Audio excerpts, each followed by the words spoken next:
கொழுத்தவனுக்கு கொள்ளு, இளைச்சவனுக்கு எள்ளு. பழமொழிக்கு ஏற்ற மாதிரி வாரத்தில் ஒரு டைம் ஆகுது நம்ம சாப்பாட்டில் வந்து நம்ம கொள்ளு சேர்த்துக்கணும். அதை எப்படி செய்யலாம்னு பார்க்கலாமா? ஒரு குக்கரில் 1 டம்ளர் கொள்ளு எடுத்து க்ளீன் பண்ணிவிட்டு 4 டம்ளர் தண்ணி விட்டு தேவையான உப்பு சேர்த்து 7 விசில் விட்டு எடுத்துடலாம். இந்த அளவுக்கு வெந்து வந்துடும். இதுக்கு எக்ஸ்ட்ரா தண்ணி வந்து நம்ம கீழே ஊற்ற வேண்டாம். ரசம் வைக்கிறதுக்கு நார்மல் தண்ணிக்கு பதிலாக இந்த தண்ணி ஊற்றி ரசம் வச்சு பாருங்கள், டேஸ்ட்டு சூப்பராக இருக்கும். 2 ஸ்பூன் மல்லி, 1 ஸ்பூன் சீரகம், 1/2 ஸ்பூன் மிளகு, 1 காஞ்ச மிளகாய். கடாயில் எண்ணெய் காஞ்சது இதெல்லாம் போட்டு நல்லா வதக்கிக்கலாம். நல்லா வதங்கி வந்தது கொஞ்சமாக கருவேப்பிலை சேர்த்துக்கலாம்.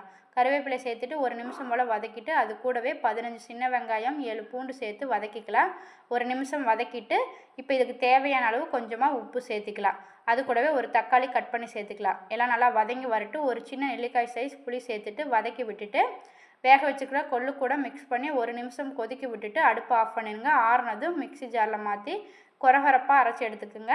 நைஸாக அரைக்கக்கூடாது. கடைசியாக ஒரு தாளிப்பு கொடுத்துடலாம். சுட சுட சாப்பாட்டோட கொள்ளு சட்னி ஊற்றி ரசம் ஊற்றி அப்பளத்தோடு வச்சு சாப்பிட்டு பாருங்கள். டேஸ்ட்டு அவ்வளோ அருமையாக இருக்கும். நீங்களும் ட்ரை பண்ணி பாருங்கள். Thank you friends.